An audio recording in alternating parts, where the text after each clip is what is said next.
Haven't talked about it before, but today I'm going to talk about the big crash that happened on I-70 in Colorado a few years ago. Yeah, I'm going to talk about it, that big crash. I'm sure everybody knows about it because it just recently went to court and got settled in court. A young guy up on I-70 in Colorado, no mountain experience, supposedly overheated his brakes, passed by one or more or several runaway truck ramps and decided to run into a bunch of cars at the bottom to stop. Killing 4 people, injuring 6. And I guess everybody knows that he just recently went to court and was convicted and originally sentenced to 110 years for those deaths and injuries. Then the Colorado governor commuted that sentence to 10 years. Now, I'm not here to argue whether he deserved 10 or 110. What I want to talk about is what can be done maybe to stop this problem. Now, stick with me through this as I explain. I want to get to the end and we'll talk about maybe some solutions. So, I read an article that was an interview with this man's lawyer, and because there's been a lot of questions. Did he get his CDL illegally? Did he buy his CDL from some kind of scam somewhere? Or did he not know English at all and could not read the signs for the runaway truck ramps? There's been those questions. Did he have any mountain experience? All those questions. Now, what I found out was that he actually went to truck. He's an immigrant from Cuba. I think 24, 25 years old, went to truck driving school in Florida, okay? And then in December of 2018, he got his CDL legally in Texas, okay? Legally, that's what the investigation found out. Now, what he did was, he did take the written part of the test in Spanish, which I found out also is legal to take the written part in another language if there's no interpreter. And I'm guessing, and I don't know, there couldn't be a Spanish interpreter in Texas at the DMV, but evidently there wasn't, and he took his written test in Spanish. But the law also says that you have to take the skills test completely in English. Neither the applicant or the examiner can speak any other language except English. So I'm assuming they investigated, and I bet you they talked to that examiner and confirmed that he took the test in English.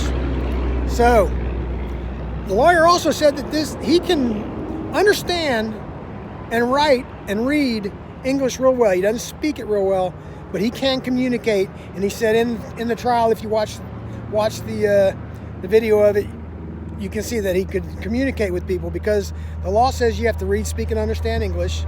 You have to be able to read the signs, signals, and be able to communicate with people, especially law enforcement. According to this lawyer, he could do that. So, those questions are answered. Now, did he have any mountain experience? Of course, the answer is no. He got his CDL in December of 2018, and this crash was about 4 months later, in April of 2019. So, that raises some questions for me, right? 4 months. He's out on his own after just getting a CDL. Now, this lawyer seems to think that the company he was working for should take some responsibility, but they're out of business now. I'm assuming from this accident is what did it for them. And this company also had a lot of safety violations in the past. So, what this man said was the lawyer said he didn't have any mountain experience. He went to truck driving school in Florida. You're not going to get any mountain experience there. Got his CDL in Texas, and I'm assuming went straight to work for this company. And I'm doubting if they put him with the trainer or if he had any training, if any, at all. I'm thinking, or would not be surprised if this company hired him and turned him loose and told him where to go, and he was out on his own. Now, for a lot of us, that's how we started, right? And maybe it was a different time, or we had mentors, or could figure it out. I don't know. I don't know what the issue there is, but I don't think he got any training, probably, if at all, on any driving, let alone mountain driving, right? He was told he had to go this way, and the lawyer said he had never been on any mountain passes, just some regular hills. But in an interview, he told somebody, the driver did, that he had been this way on I-70 before a handful of times. So there's some discrepancy on there. And even if, if he had, he should know better, I guess, or have figured it out by then. But evidently he did not. So how do we fix this? Now, when I got my CDL, I had been driving for years and years and was grandfathered in. Only had to take a written test, and I kept working. I was already had several years experience. So when I went over the road and got on with a carrier, I didn't go with a trainer. I had several years experience of driving, had not been over the road into the mountains, any of that yet. So the first time I went over a mountain pass was the first time I went over a mountain pass. But I had common sense. I figured it out on how to work it, and still here, never had a crash on a mountain pass. So what do? We all know that the CDL rules are changing on February the 7th. So are these new certified schools gonna teach mountain driving? Is it in the subject matter? I'm not sure. I've nowhere seen any curriculum yet. And even if they do, 90%, maybe more, of driving schools are not anywhere where there's any mountains. So at best, they could teach it as theory.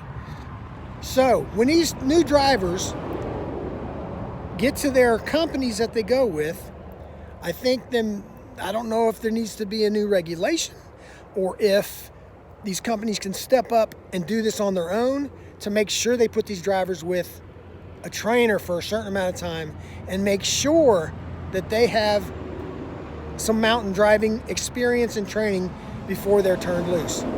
Now, we also talked in a previous video about the team driver apprenticeship program. Is it going to be in that? I think, if I remember correctly, I'd have to go back and look at the video that I did. If I remember correctly, that they're not allowed to do any mountain driving while they're in the apprentice program. But I'm guessing once they get out of that apprentice program with that company, they're going to end up in the mountains at some point. So I'm not sure about that. If that's correct, go back and look at that video on the team driver, apprentice driver program, and see what I said. But there needs to be some training, right? These companies need to make sure that before they turn these guys loose, that they are ready to take on all these situations. So tell me what you think. That's what I come up with. It's a bad situation for everybody. But anyway, go down in the description, check out all my links. Go over here and check out I'll put a previous video up, probably the Team Driver Apprentice Program video. And over on this side, click on this little button here, and you can subscribe to the channel if you haven't already. And we'll see you later.